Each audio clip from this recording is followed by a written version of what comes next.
When we imagine a Zen philosopher, we imagine some man wearing almost no clothes up in the quiet green hills. Or we imagine a monk in the Rocky Mountains on some beautiful temple just sitting there and meditating. But when we think of a Stoic, we get the complete opposite idea. Because the Stoic is the man of the marketplace. The Stoic is a teacher or a professor or a builder or a politician. In other words, the Stoic is just like you. And it's for that reason that people of all sorts of different backgrounds have been attracted to Stoicism as an effective tool. From people like Ryan Holiday and Tim Ferriss, to sports people, athletes, CEOs of different companies, they've all been attracted to Stoicism for its powerful tools.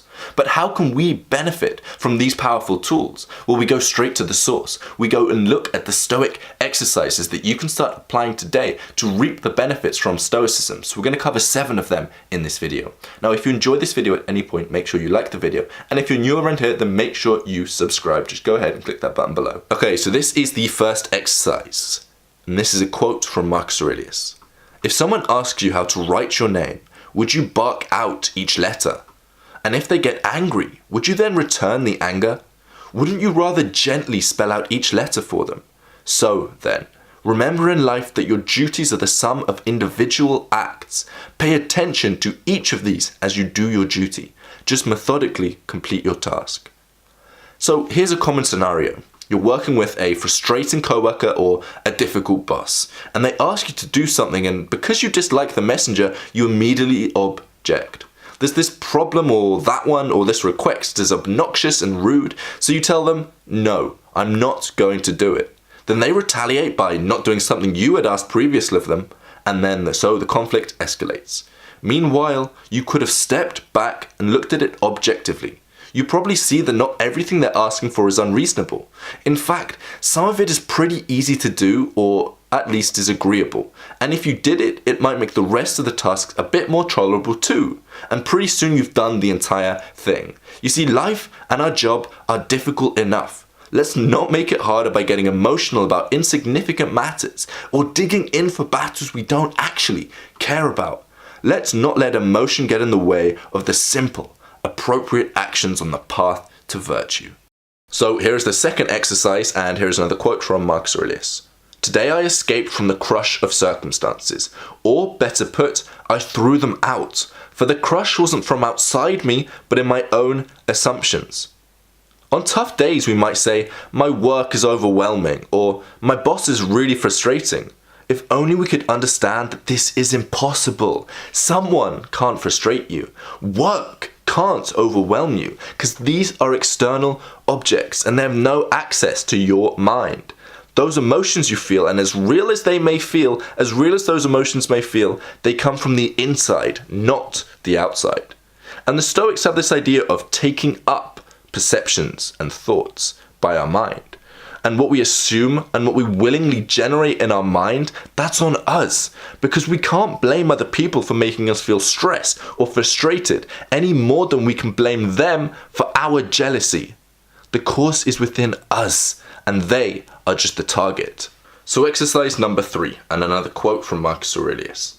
Frame your thoughts like this. You are an old person. You won't let yourself be enslaved by this any longer. No longer pulled like a puppet by every impulse.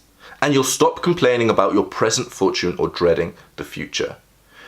We resent the person who comes in and tries to boss us around. We say, don't tell me how to dress, how to think, how to do my job, how to live. And this is because we're independent, we're self-sufficient. At least that's what we tell ourselves. Because if someone says something that we disagree with, something inside of us tells us that we have to argue with them. If there's a plate of cookies in front of us, we have to eat them. If someone does something that we dislike, we have to get mad about it. When something bad happens, we have to be sad, depressed, or worried. But if something good happens a few minutes later, all of a sudden we're happy, excited, and we want more. You see, we would never let another person jerk us around the way that we let our impulses do. It's time that we start seeing it that way. We're not puppets that can just be made to dance this way or just this way or that because we feel like it. We should be the ones in control, not our emotions, because we are independent, self-sufficient people. And on to exercise number 4. Another quote from Marcus Aurelius. At every moment keep a sturdy mind over the task at hand. As a Roman and human being, doing it with strict and simple dignity, affection, freedom and justice, giving yourself a break from all other considerations. You can do this if you approach each task as if it were your last, giving up every distraction, emotional subversion of reason, and all drama, vanity and complaint over your fair share. Each day presents us with a chance to overthink things. What should I wear today? Do they like me? Am I eating well enough? What's next for me in life? Is my boss happy with me in my work? Today, let's just focus on what's in front of you. We'll follow the dictum that New England Patriots coach Bill Belichick gives his players. Do your job. Like a Roman, like a good soldier, like a master of our craft, we don't need to get lost in 1,000 other distractions or in other people's business. Marcus says to approach each task as if it were your last, because it could be. Let's be honest, that task that you're doing right now, that could be your last task. And even if it isn't, then messing up what's right in front of you doesn't help anything. So instead, find clarity in the simplicity of doing. On to the next exercise. I think we're on our 5th exercise at the moment. And this one we're going to have a quote from Musonius Rufus, who was a little bit before Marcus Aurelius. So in the majority of other things, we address circumstances not in accordance with the right assumptions, but mostly by following wretched habit. Since all that I've said is the case, the person in training must seek to rise above so as to stop seeking out pleasure and steering away from pain, to stop clinging to living and abhorring death, and in the case of property and money, to stop valuing receiving over giving. There was a story where a worker is asked, "Why did you do it this way?" And the answer is, because that's the way that we've always done things. The answer frustrates every single good boss and sets the mouth of every entrepreneur watering. The worker has stopped thinking and instead is mindlessly operating purely out of habit. But business is ripe for disruption by a competitor if this is the case, and the worker will probably get fired by any good thinking boss.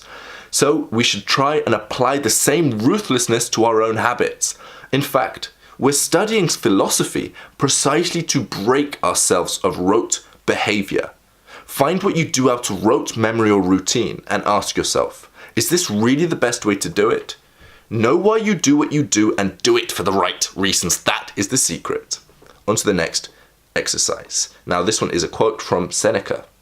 How disgraceful is the lawyer whose dying breath passes whilst at court, at an advanced age, pleading for unknowing litigants and still seeking the approval of ignorant spectators. Now let me explain what that means. You see, every few years, a sad spectacle is played out in the news. Maybe it's a millionaire that dies, or someone is taken to court. And shareholders and family members go to court to argue that he is no longer mentally competent to make decisions, that the patriarch is not fit to run his own company and legal affairs. Because this powerful person refused to ever relinquish control or develop a succession plan, he is subjected to one of life's worst humiliations, the public exposure of his private vulnerabilities. We must not get so wrapped up in our work that we think we're immune from the reality of aging and life. Who wants to be the person that can never let go?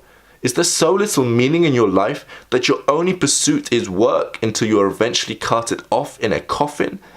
Take pride in your work, but it is not everything.